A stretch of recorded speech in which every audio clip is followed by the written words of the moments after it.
backdrop, and it's really great to see everybody. Matthew Yeager, under the moniker Chelsea Witten, just showed his T-shirt. He's our co-curator. Yeah, we got the same one. Look at that. Mine looks a little more worn. All right. So in what order do we want to do this, Jason? Paige, are you okay going first? Oh yeah. And then we'll get to David. So I'll introduce Paige, and then we'll take a little bit of a break and chat again. And then John will introduce David, and then we'll let you go back to your respective lives. Thank you for joining us. All right, so I'm gonna go ahead. I'm gonna mute everyone except for myself and Paige. And then I'll start the introduction, and we're recording now. Okay, so I'm muting everyone. I'm unmuting Paige. Paige, can you unmute? Okay, there you go. All right. Here we go. So I have been reading Alan Grossman's The Sighted Singer, or more specifically, the Summa Lyrica. And while his discussion of the poetry of aperture and the poetry of closure had struck me as slightly bonkers when I was reading it, as I was reading Paige's work, Grossman's ideas about the poetry of aperture kept returning to me, as though Paige Starzinger was precisely what Alan Grossman had in mind. Here is Grossman, quote, "In aperture, the self is characterized as identical or flowing with the world. The speaker becomes the beloved or divine utterer whose creative resource is not difference, but participation. In Starzinger's work, that sense of being in the world while observing the world is a constant truth.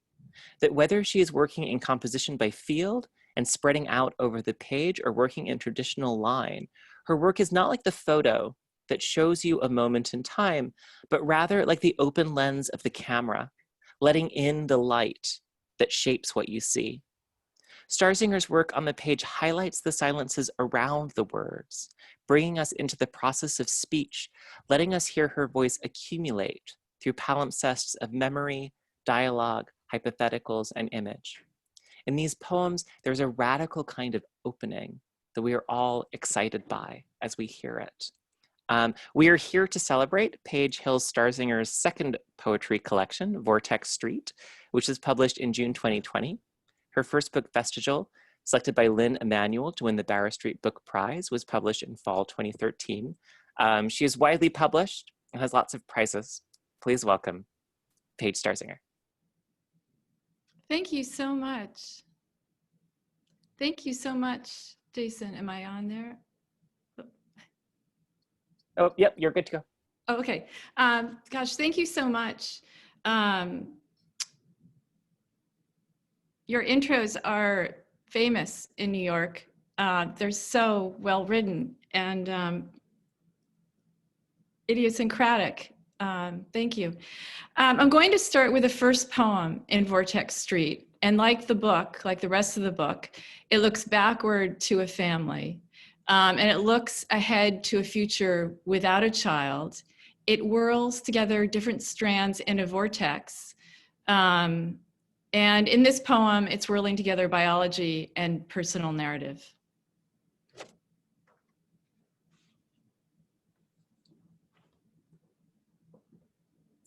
Else. Go back to the beginning of the beginning, and the darkness filled with 1 million eggs. Cilia beating their microscopic hairs in the fallopians. Almond-shaped and pearly gray, ova yolking nucleus to an odor sperm might sense. Every month tumbling out of my body. Something to do with not trusting myself, this childlessness. Something to do with squandering what I'm given. And here one must find gentleness. The owl of Minerva spreads its wings Only with the falling of dusk, my father says to me, by way of Hegel, about something else entirely. We must soldier on. Send me the bonbons, they'll get me through to the end. Who else have I lost?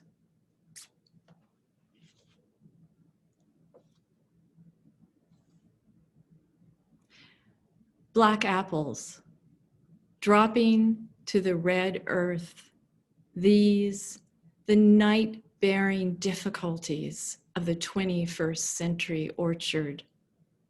Thrashers calling family from spindly fruit treetops, reminding me of the usefulness of dead branches. Orange haze over town, lights mingling with planets, planes, and stars. Micrometeorites raining down more or less continuously without melting. My father thinks I'm his wife, and my mother has no idea who I am. At least she asks. Oh, she responds when I say, you have a daughter and a son. Not sure she knows what those are anymore. Haloperidol is prescribed for his agitation. Look it up. Also for alcohol withdrawal. Geez, if only we'd known long ago, though he never would have taken it. But what if we hadn't done what he wanted always?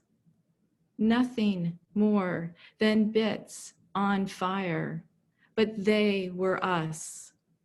This year, a new cloud was recognized, apocalyptic waves, as if a roughened sea seen from underneath. Asperitas for short, because no one hangs around for long.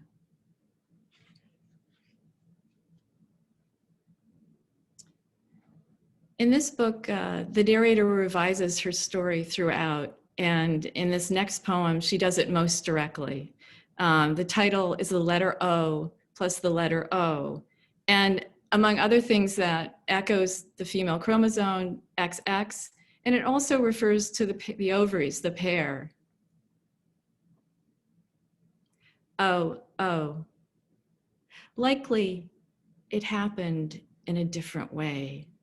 It's a story I can rewrite. It's my story. I can rewrite it. There are things to see clearly. A, I never went out of my way to have a child. B, the endometriosis was severe. I lost an ovary, appendix. C, I had choices. Others took them, plural. People can and will adapt. I mean adopt. Grief is something to revise or to sit with quietly. Try to sit with quietly. Even the quietly is difficult, itchy. C, I am fearful of something going in my body, afraid of not taking proper care. This is not going well. I'd like to end as soon as possible. Ooplasm is the yolk of the ovum, germinal, nutritive, paired, and the ovaries suspended, tethered by ligaments to the peritoneal cavity. These are facts one can start with.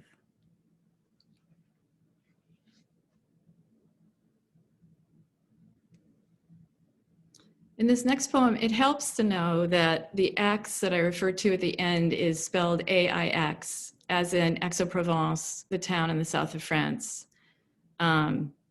This poem is unlike the others in the book. It's a dialogue from the start to the end.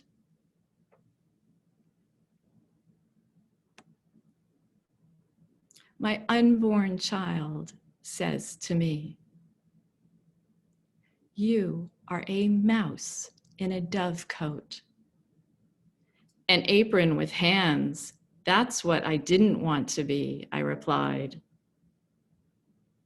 "It's taken you a long time to catch on." "But is it a race?" Time grew tired waiting. "He's sexist. You're binary." "I don't think I was strategic."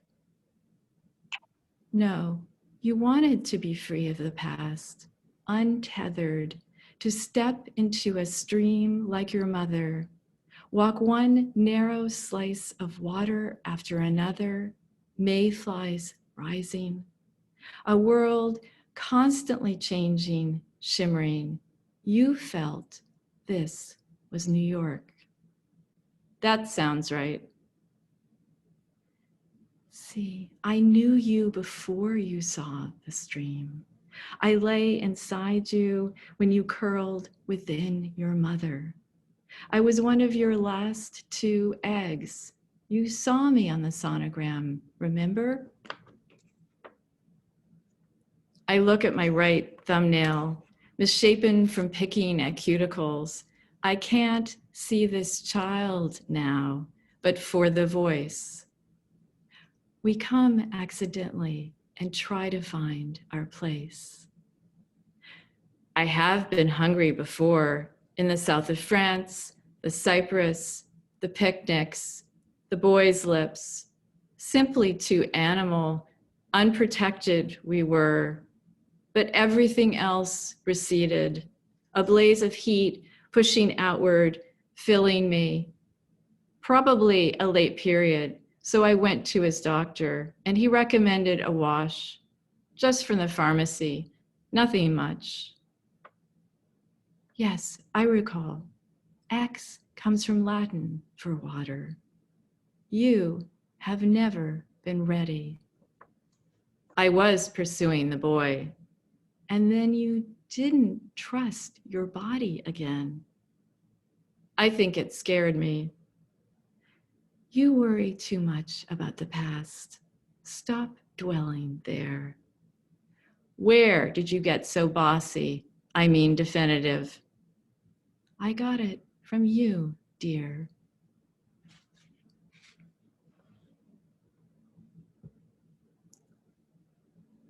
This next poem is called XX, and these are letters, the letter X plus the letter X, as in the female chromosome. Told to be self-aware, nice. What comes to mind is flaw, the word 700 years old. It first meant flake of snow, spark of fire, fragment gone astray. On Facebook, men say it's okay to use our father's name, but not our mother's. No way. It brings us ridicule and embarrassment.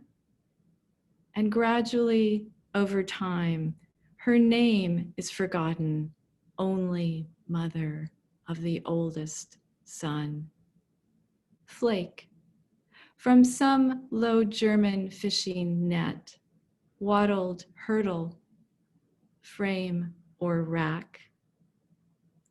And ethicists want to set up inherent limits on how much humankind should alter nature. So we scramble after Canada's snow geese during molting to harvest fallen feathers for harpsichord quills. Drifting through Earth's atmosphere, scattering light through imperfections, small crystal facets. Supercooled, complex, no two, isn't that nice? The same.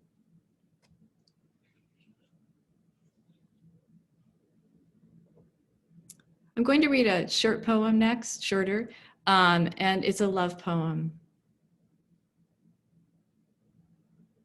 Complicit.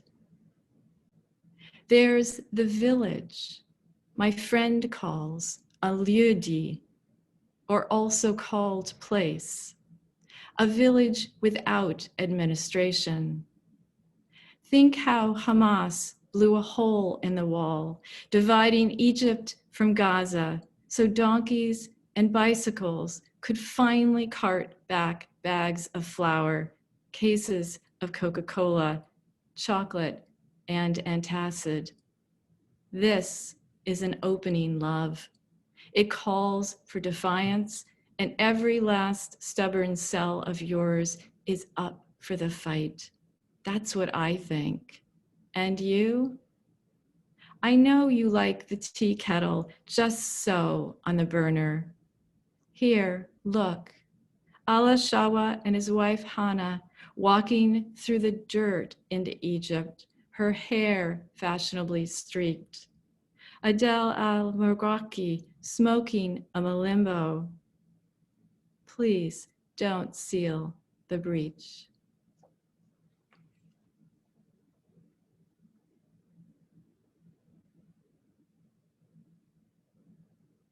Vocal balance. Did you know the earth hums, as in a vibratory body responding in harmonic likeness?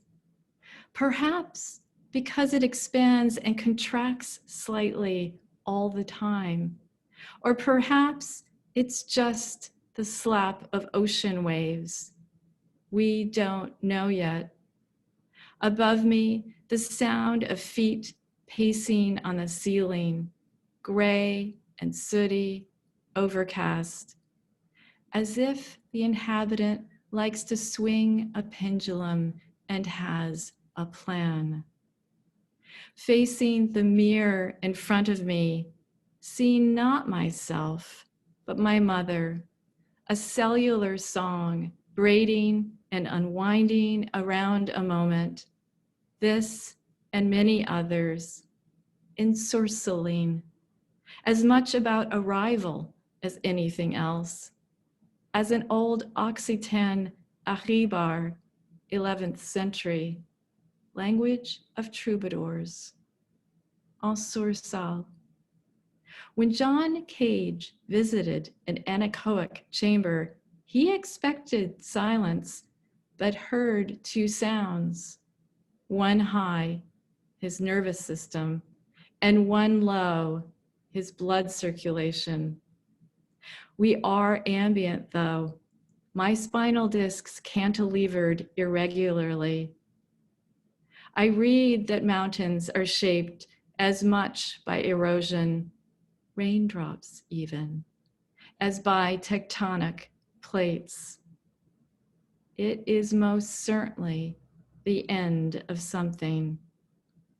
Tell me, my matrilineal, mitochondrial DNA, what are the stories embedded there? Is there a way to hear what's coming, even the clef, the pitch of the stave? I'm going to read one poem, or part of a poem from Vestigial, my first book, which Jason mentioned Lynn Emanuel chose for the Barrow Street Prize in 2013. And the poem is called Terroir, and this first section is titled Unshelter. I can't open the door. And even if I draw a doormat on the floor, I can't break out. Underneath, I see the sill, my slice of, thin enough for a cantor's turtle, buried in sand, surfacing twice a day for one breath. I could whittle myself into fiction. Saul Lewitt's breakthrough wall drawings, sketched from ceiling to floor like modern cave art, are made to be painted over. What is left behind? Lewitt sketched diagrams. The turtle lays eggs. Me, swallow nesting on a curtain. Or set of box springs on an LA freeway shoulder. Man says, unshelter yourself. Don't limit yourself to words when there are sentences. And this last poem I'm going to read is new. It's straight out of the typewriter.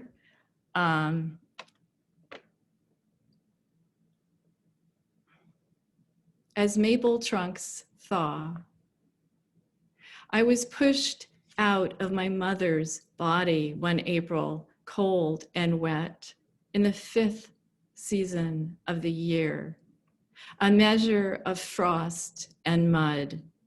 It was past the last sap boil, more amber than gold. I was a dial suspended in a chunk of glass like ice, my initials carved into it. Today, I click into a digital video conference. Faces populate, time snags, and pixels sputter. So someone looks like a Francis Bacon portrait, enlarged head leaking over the chest. We share 35% of our DNA with daffodils, 98% with chimps.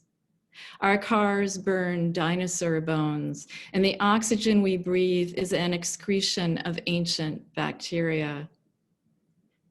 Is it any wonder we romanticize a row of tall pines set against empty sky, the sunset, a family, different sizes and shapes, calling each other as a wind rumbles through them? A song like a cello might make before it was crafted into an instrument. Thank you all for listening, and thank you, Jason and John, for keeping Monday Night Poetry going for all of us. We need all the lyric inspiration we can get. Thank you so much. That was So much, Paige. wonderful. Yeah, that was amazing. It's really gorgeous. Anyone can unmute themselves now. I've changed the setting. So Yeah. if you'd like to say something. Paige, beautiful. Oh, thank you. Got a couple comments here. Beautiful and wonderful. So those are good. Good adjectives. That's Beth. Hi, Beth. If And anyone would like to contribute nouns. Jennifer. Hi, Paige. Hi, Carmeg. Oh my gosh. 1975 in Ojai, Hi, California. Paige. How are you? I haven't seen you since. How are you? Yeah. No, I think we ran into each other in NYC a few times. Like you What? came to see me perform at the Knitting Factory or something. That's true. So, but yes, it has been a very long time since even then. And I love your writing. This was my first hearing of it. So thank you for promoting it. It's great.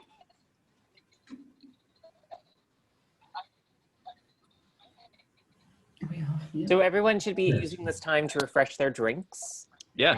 Out, taking a quick break. This is our interlude. I found it. Last week ended with somebody hitting a gong, so anything Oh, could that's happen. right. That gong was amazing. That gong was with anyone here last week remembers the gong. And it was like 2 a.m. where he was. Right. He was hitting a gong in his apartment. I mean, that's In Germany, he was waking up everyone in his apartment building to and he wasn't like hitting it, like it wasn't like a gong, like it was like he was rubbing it. Mhm. And like as the baton passed over the gong, that was a lot. It's like one of the few advantages of doing it this way is definitely that people can come in from all around the world, when obviously that's not possible when it's at the actual bar. But we've been talking about if and when we are back at the bar, trying to find some way to stream these things now that everyone's kind of used to it anyway. We can kind of have the best of both worlds. So we'll see. I'd like to say hello from London. Oh, hey, how's it going? Hello. And hello, Paige. Hello. I think last time I saw you was Cornelia Street. Yes. So we've been looking forward to this and to Yeah, hearing great. you and David. And hello, Jason. Hi. And Anne-Marie, what date are you on? You're reading this season, right? I'm there in 2 weeks. Okay. With Tom Slay. Yes, and Jonathan Lee. And yeah. That's right. Yes. And I think It's good to see the bar again. I haven't been there for a while, so I feel I'm in there tonight. It's not real. I'm faking it. You had a backdrop. Yeah, that's KGB. This is where I really am. This is all. Okay. That's KGB. Yeah. Life's full of disappointments. Yeah, but it's still the bar. It's lovely, lovely. And I think I saw Lynn Sachs in here, who's reading next week. So Lynn, I don't know if you're on, if you want to like wave and say hi. I will do the filthy lucre part. I did find the Venmo code. So if you do want to use the Venmo code, here it is. And I think we're asking for a suggested donation of, let's say, $5 and $10 if you didn't lose your job during COVID. Is that too outrageous? But Minimum. also, if you don't want to Venmo it, and actually before you Venmo, and I'll go back to the Venmo in a second, but if you go to the KGB website, there's actually a Kickstarter, or a Fundly. I cannot keep track of all of these different things, but there's a Fundly, and so you can actually contribute at a level where you'll get drinks. So sure, you could give us 10 now to keep us going, or for $15, you'll have 2 drinks waiting when we reopen and a $4 tip to employees. $25, 3 drinks waiting for you. So if you go to the KGB bar website, I think the Fundly sounds like the better deal, you know? Yeah, I would do the $15 for the graduate student, or the $25 for an MFA. Or if you want to be a poet, apparently, well, I guess paying for it, getting an MFA is the same thing as paying for it, right? 200 for the small publisher. I'd be like, 200 is for full professor. I would have had these like 100 is for if you have tenure. Yeah. And are not on sabbatical and receiving a percentage of your salary instead of your whole salary. 55 was like, 50 wasn't quite enough, but I didn't want to go much further, you know? Right. Yeah. So, and you also have the Venmo code in in the chat. And then if you want to contribute to support KGB, because it is getting dire, and it is getting dire. So please, if you have the resources, please support KGB. Is there anybody out there who has never actually been to the bar before and is hearing about KGB bar for the first time? Looks like we got a couple. Cool. Well, it's a literary institution in New York City, definitely. Any of the greatest writers you can imagine over the last like 30 years have probably read there at some point. And it's just kind of a cool, quirky place where, you know, the bartenders are like the nicest people in the world and also extremely functional. It's kind of like low lit. It's dark. It's kind of got all this old Soviet propaganda in it that was found there. But the whole story of the bar is on the website, and yeah, really great place. So if you're in New York City, yeah, I live near there, about West Fourth and Bleecker for a while. Very close. But you're how far from there? from where? From Bleecker? If you're on West Fourth from Bleecker, then about like 4 blocks, because it's East Fourth and 2nd Avenue. So it's like probably 10-minute walk tops. Right. Yeah. Okay, right. It's East Fourth and 2nd Avenue. Yeah. Been a few decades, but yeah. It's been And that's I right down the actually, I had this whole collection of Soviet kitsch because I was a student in the Soviet Union very briefly, and then I was a student in Russia, coincidentally. And so, like, when we get back, I will continue giving out my Soviet kitsch. But if you'd like to see, like, my collection of Samovar postcards, or I actually have a Pollock box, which means nothing. Wait, I'll show you. Russian tea. That's right. Oh, he's going behind the bar. He's Go- grabbing there. go- go Yeah, ahead. grab me a whiskey while you're back there. Oh.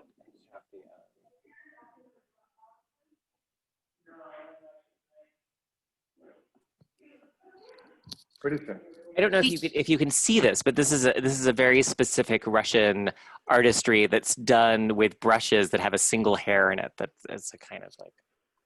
Impressive. I'm working on my Russian because I am supposed to be on a Fulbright there in the spring, but we'll see if that happens. And the story of the bar goes, Matt Yeager, feel free to come in and correct me when I screw this up, but I know that it was a speakeasy back during Prohibition that I think had some affiliation, or like someone like Lucky Luciano had some affiliation with or ran it or something. Is that right? Yes, he was. Someone tried to shoot him once when he was there, and there's still some bullet holes that Seiji would happily show you. Yeah, Seiji's our bartender. Yeah, And then there was an enormous amount of, there was a mecca. The mecca of American socialism was the East Side, and especially the Lower East Side of New York in the 1930s, before the horrors of Stalinism were, known. And so it became, after it was a speakeasy in the 1920s, became a socialist themed speakeasy, and then I believe it. When the neighborhood fell into disarray, it was boarded up, and then reopened, and they just thought, well, let's just change nothing and open it up again as a kitschy kind of Soviet themed bar.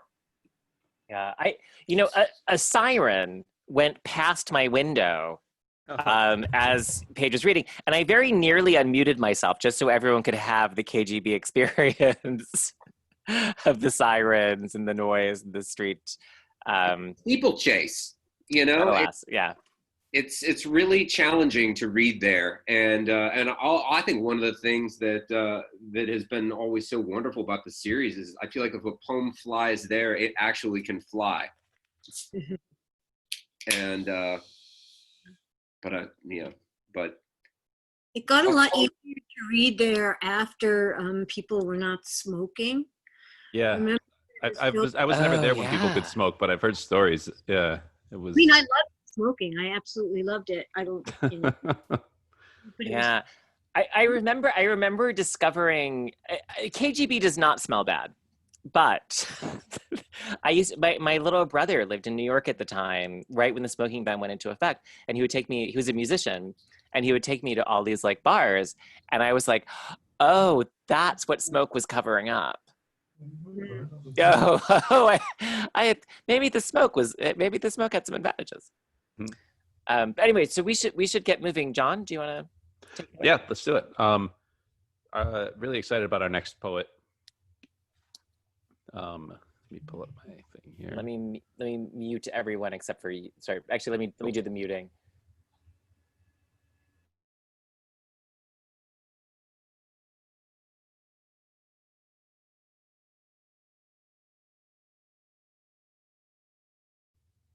Okay.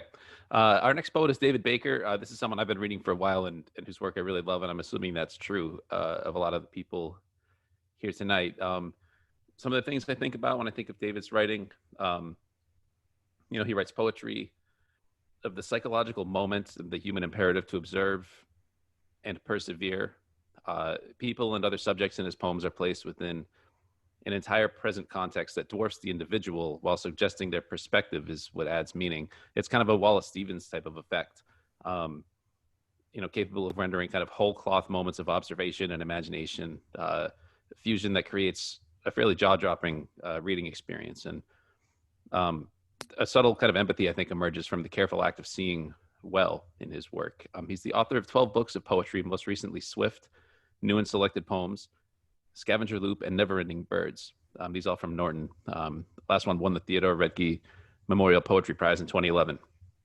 And also 6 books of prose. Among his awards are prizes and grants from the Guggenheim Foundation, National Endowment for the Arts, Poetry Society of America, and Society of Midland Authors.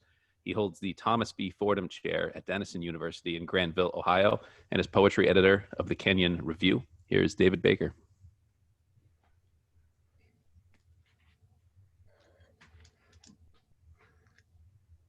the sound of clapping that you can't hear. It's amazing. Hi, It's everybody. surreal. Thank you very much, John. I appreciate that. And Jason, good to see you again, and to see people. I don't see people very much. They don't let me out much, like all of you. Most of my conversations are on these little screens, and this is a time when I'm really grateful for that chance to play Hollywood Squares with you and to read you a few poems. I have a little glass of wine that I'm having because of KGB, but also because I opened a bottle of Brunello last night. Paige and I took part in a reading of about 8 or 10 poets for to celebrate our friend Stanley Plumley. Brunello was his favorite wine, so I opened a bottle of Brunello last night, and I'm not about to drink a whole bottle by myself, so I had a little bit left today. I'm going to start with a poem of Stanley's. In fact, Stanley left us just a little over a year ago. Well, in May of 2019.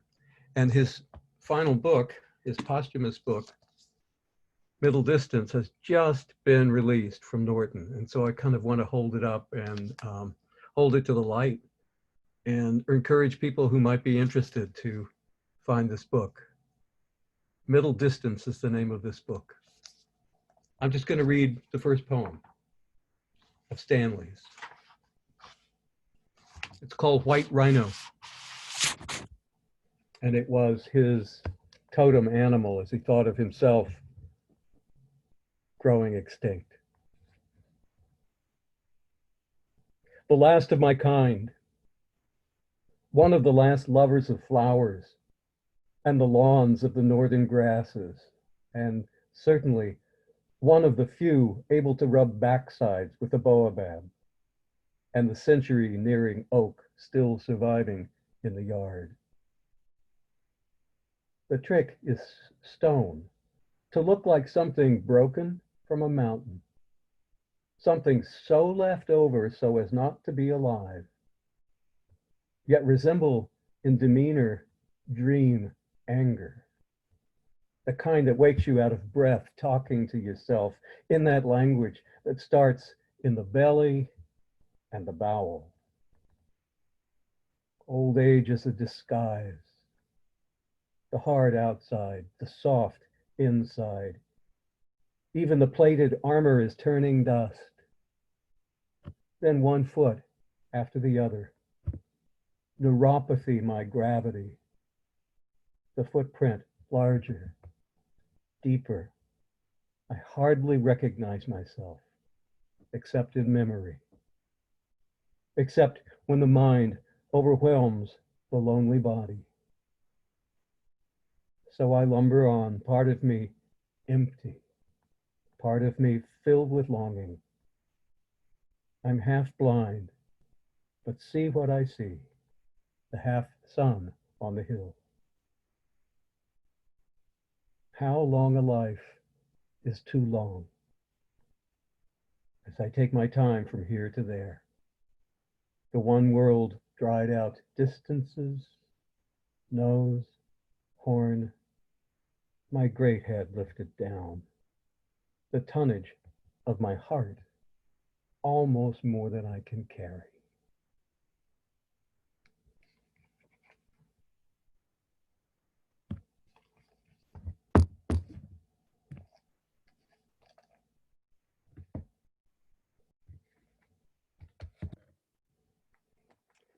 I'm really glad to read with Paige and to celebrate her new book too, which I just happen to have here, Vortex Street, which I'm sure your local bookseller would be happy to order for you or sell for you at the Strand or Amazon or wherever.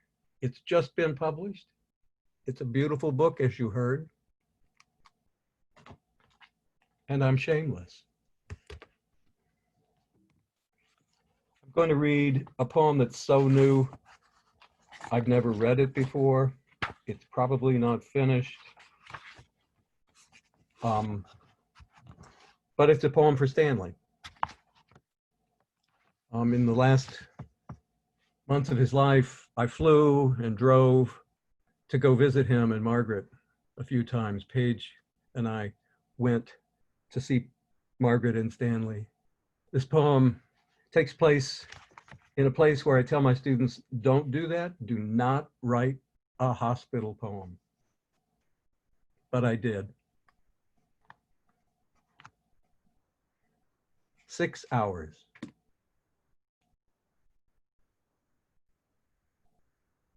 His hands are folded and gathered on his chest. Each arm is a wing in stillness, tucked close. He has laced his fingers loosely over and under like the strings of good shoes.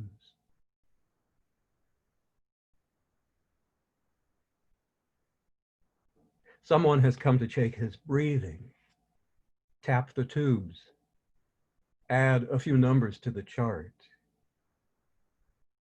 We might see his father's hands in these hands. He might hold them for us. Pages in a book. What book? We'd swear he moved. Now someone has opened a blind and the sun comes wild with sudden bright splashes over the room. The side table with its small cup of pills.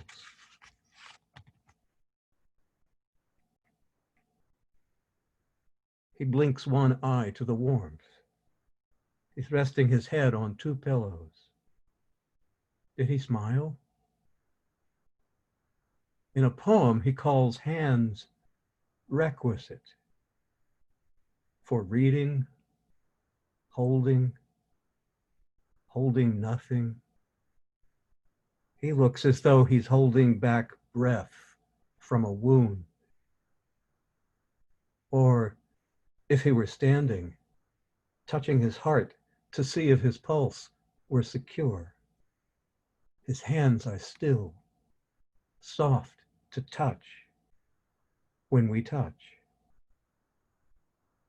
and dappled with the canker of field crabs in a yard in Ohio in the sun. The boy in him might pick one and throw it to scatter those blue jays back into clouds.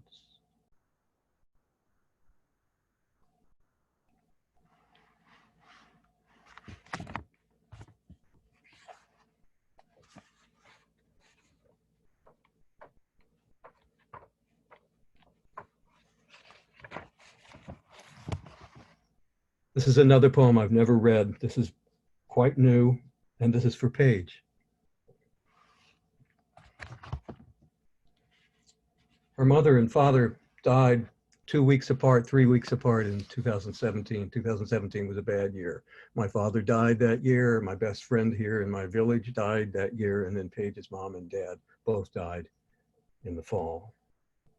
2 years ago, either this week or last week, we went back to Norwich, Vermont, and visited the grave sites. And this poem came from that. There's a little bitty phrase in here that I take from Linda Gregerson. There's a little bitty phrase in here that I take from Joss Charles. 9 wild turkeys in a field. Come now. Could we have one more day? Have one last time? Slowly they shuttled the cut hill. They did not stop. They did not hurry. The sound they made was like broken teeth, like a muttering inside walls. The big one in back, crossing back and forth behind the young. Could be sorrow, the feeling in the breeze. Inside the trees we were feeling. She said, "What meaneth that? Let the trees of the wood rejoice." For they were in the trees then, but for the big one in back, the cankered crabs grown sour along the fence line. Fog was an echo. What mean the tree? It was like a filament along the fence line, the fog, and midway up the stubby trees. It was like a quiet fire had wept down to wisps, but still furling. We could hear the slow birds stepping on leaves or picking at the ground stones just beyond us, there in the trees, them going up the hill. You knelt, and I dug my heel until a little hole was there, and you set your ball jar down of wildflowers in the hole, balanced there. You fluffed them with your fingers, got up. Could we have known? We might have said more at the time. So we put flowers down beside the one cut stone named and patient below fog, and the sorrowing trees there in the field. We called it the field. It was many things. The big birds passing through.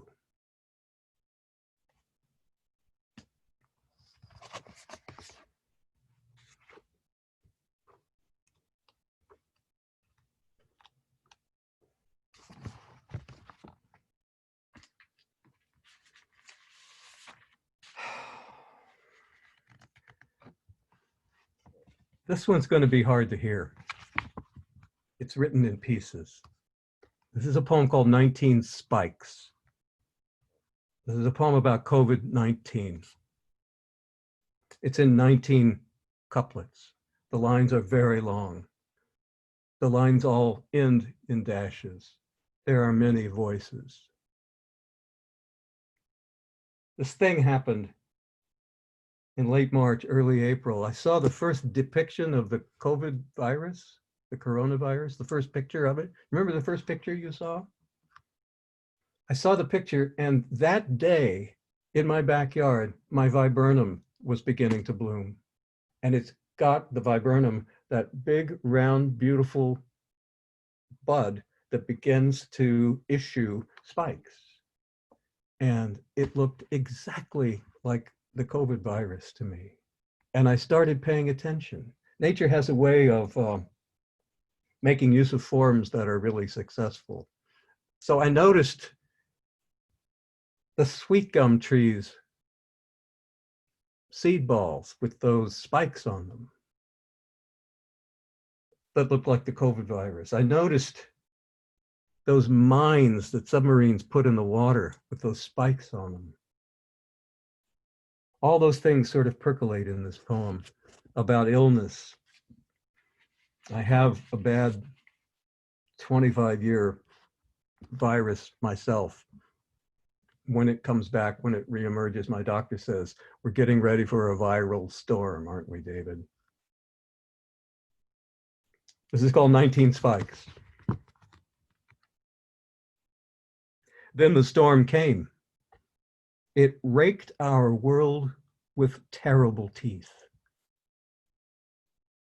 then dissolved like a calcium spike back into bone.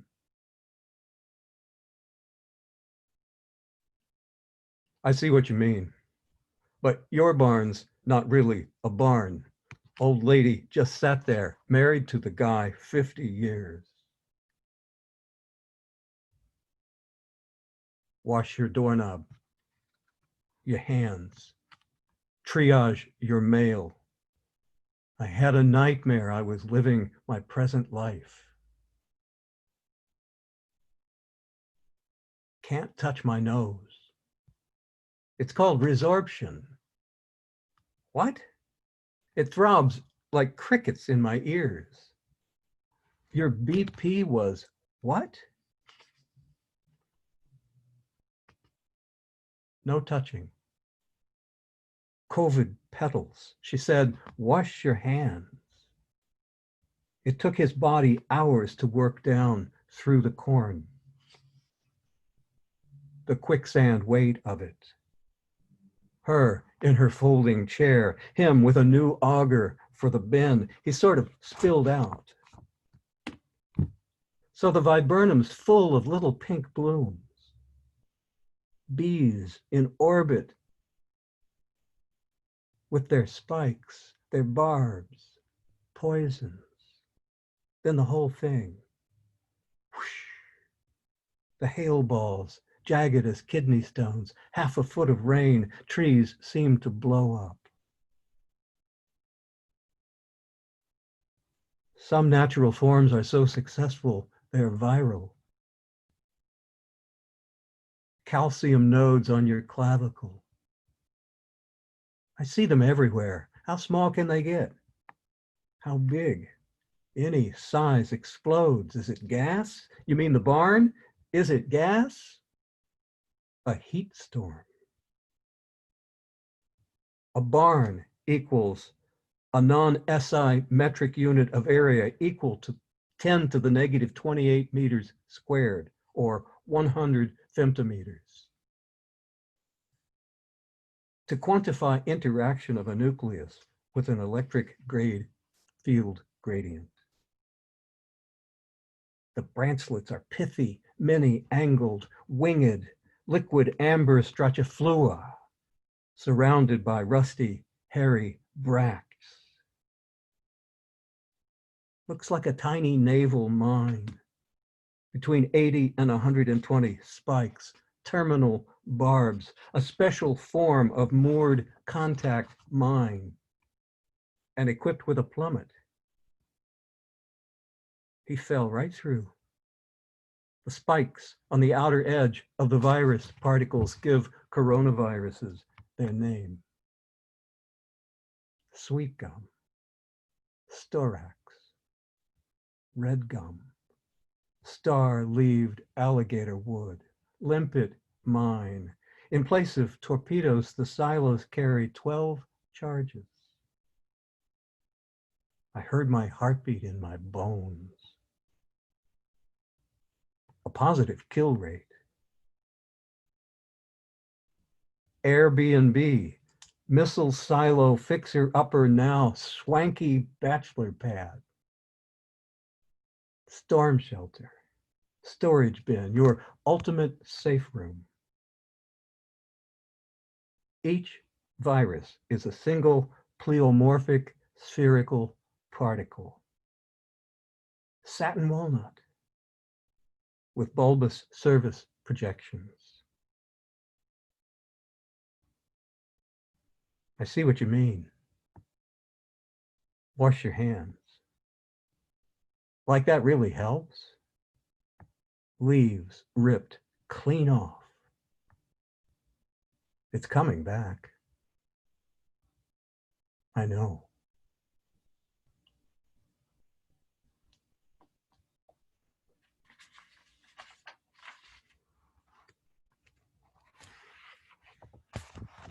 Thanks, everybody. I'll read one more. Hi, Katie Croner. I see you.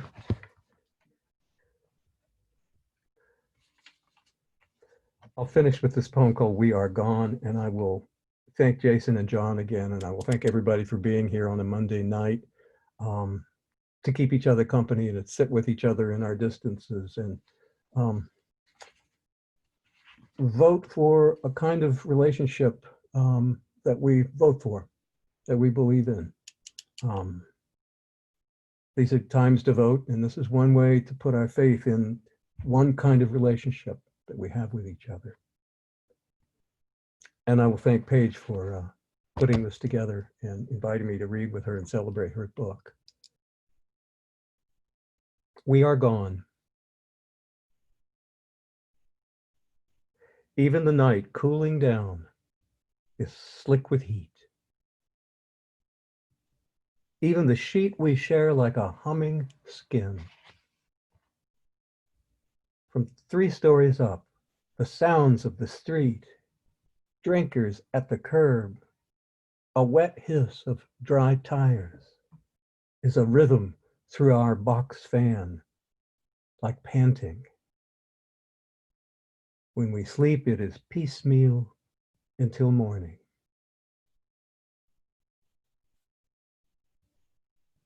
Listen, the years are short. They are nothing. I write each morning while you are at work. In the heat of day, I walk to the library, cold water at the fountain, air-conditioned air. Walk with a new book back in the elm-lined shade. At night, I meet you at the top of the stairs.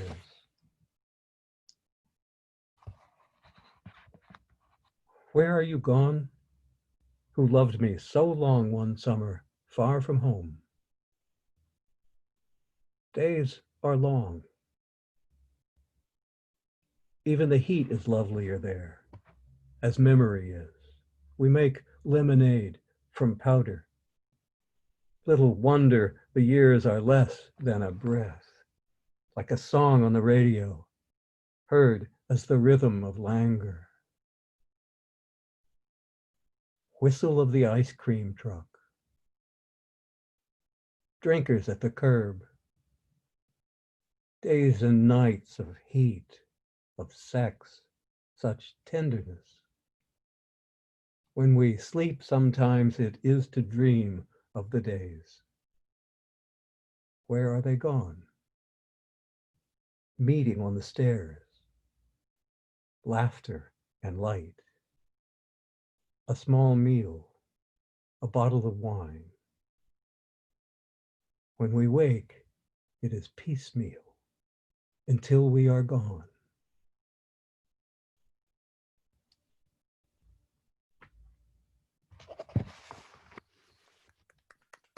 Thank you, everybody. Thanks, everybody. I appreciate it. Thanks for being here. You can unmute yourself now. If you want to unmute yourself to clap, you're welcome to do so. Or you can just use your reaction. You can go down there and put on the clap emoji. Oh, David, thank you. That was wonderful. Do you know that I was Stan's student? Yeah, I remember that. Yeah. At Maryland, right? At Maryland, yeah. I have. Oh, for heaven's sakes, there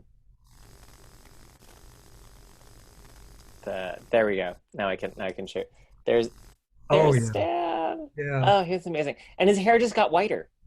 You know, he didn't age at all. No, his hair just got whiter. Chemo and radiation, and he'd say, "Oh, my hair is not falling out, David. It's just getting a little curlier." There's this lion, yeah. And I know it's hard to imagine, but I was a hysterical undergrad. I was completely hysterical all of the time, and Stanley was like my personal Rasputin, and he would just calm me down.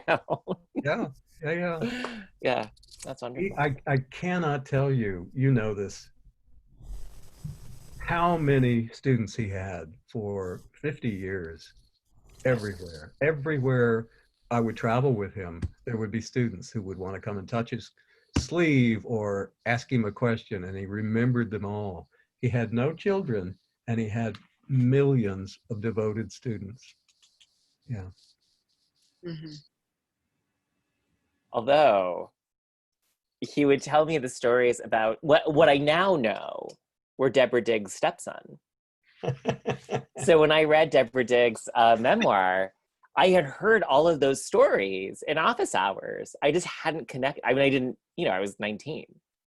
Like, I didn't know how all these, so yeah, I get to Deborah Diggs' memoir and I was like, oh, he's the one who took the gun away? Okay. Yeah. I got one for you, Jason. You ready for this? I'm ready. I knew Deborah Diggs when I was 8 years old, and she grew up half a mile from me in Jefferson City, Missouri. Debbie Sugarbaker. She was the homecoming queen. I had a crush on her like you wouldn't believe. 5 years older than me. I didn't know this for a million years. I knew all the Sugarbaker kids. They had 11 children. Oh my God. And I didn't know this until many years later. A friend of mine said, isn't it weird? There's two of you from that little town. And I said, who are you talking about? This is a friend of mine, Penny Austin. She said, my friend, Deborah Diggs is from your hometown. I'm like, no way. She said, yeah, her name, her maiden name was very much like yours. I'm going, Deborah Baker? I don't know any Deborah Baker. And it clicked. She was talking about Debbie Sugar Baker.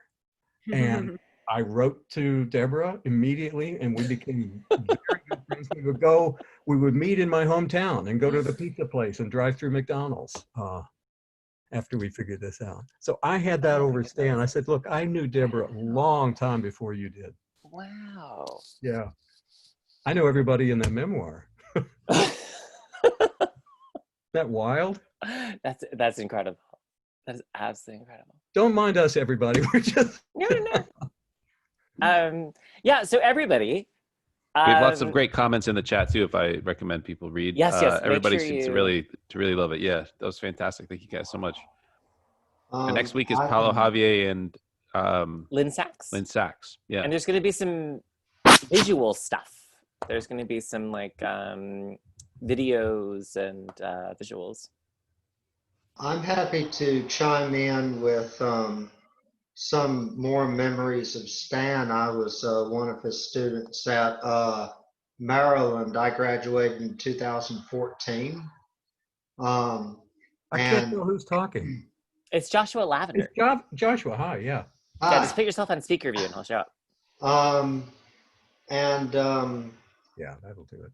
I recall in office hours with Stan how he would hunch over a paper. He did all the work on paper with a pencil, and the best piece of advice I ever got from him was learn when the hell to get out of the poem, Josh. He would dash out my final lines just roughly, and he'd say, the poem ends here. There was, at the time that I was there was a meme that was going around on Facebook among the MFAers that was a picture, a candid shot that someone had caught of Stan napping in his office, through his office door. And they had put on this picture something he had said in workshop about how to do an image in a poem. He said, if you can't see it, it doesn't fucking exist. So that's my Stan story. Yeah, he took a nap most afternoons because he didn't sleep well at night. He had very bad insomnia, and he'd usually wake up 2 or 3 times. Then once it was 4 or 5 o'clock in the morning, that was it. So he'd conk out in the afternoons often. And he'd make you imagine things. He'd be like, look at that image. Can you see it? Is it working? Can you see it? Yeah. Yeah. If you don't see it, it doesn't exist. Yeah. And I don't care if it's true. It's not good in the poem. That's another thing Simon said. The C thing was right. He was very visual. He was he was an art history major. People know that? He lost his art scholarship because he wouldn't take a loyalty oath in the 1950s. That's one version. The yeah, he lost it. He lost his art school scholarship to McCarthyism because he wouldn't take a loyalty oath. He ended up being art history at Wilmington College, and he had to quit doing painting, he said, because he couldn't draw. I thought it was because of anti-communism. But I guess he just didn't have the skills. I think that may be it. Oh my goodness. All right, well, thank you everyone so much. The link you have will get you back in next Monday at 7 p.m. if you can contribute to the KGB fundraiser, either through Venmo or through the website. That will keep us from having to institute a Eventbrite registration with a cover charge, but that's what's coming if we don't. Excuse me, could you could you post that Venmo? Sure. Yeah. One more time, because it's I'm having trouble. It seemed like my chat would open up, but it would leave the chat. Okay. Yeah, there you go. If you just aim an iPhone camera at that. Right. Okay. You don't even have to have a reader. Like your iPhone camera just knows that is a link. Right. Okay. Got it. Okay. Okay. I'm there. All right. Thank you so much. David, Yeah. this is Rosemary. Did you get, I sent you a message privately. Will you get it? Send it privately where? On Well, this In thing? the chat. A Oh, yeah. private I'm chat. sure. Yeah, Read the chat. Okay, thank I you. will. Yeah, good to see you. Oh, good Yeah. to see you. All right, so thanks everyone. And again, this same Zoom link will work next week, and we'll see you all back at 7 p.m. next Monday for Lynn Sachs and Paolo Javier. And John, that'll be episode 5, year 23, 46. Yeah. All right. Year 23, episode, season 46, something like that. I don't know. Okay. All right. That's a lot. Yeah. Thanks, Jason. Thanks, John. Thank you, everybody, so you. much. Wonderful reading. Right. We'll see y'all. Bye-bye. Bye. John, Jason, you guys want to stay on for a second? Sure. Sure. What's up? Hang on. Just give me 1 second. We're at the bathroom.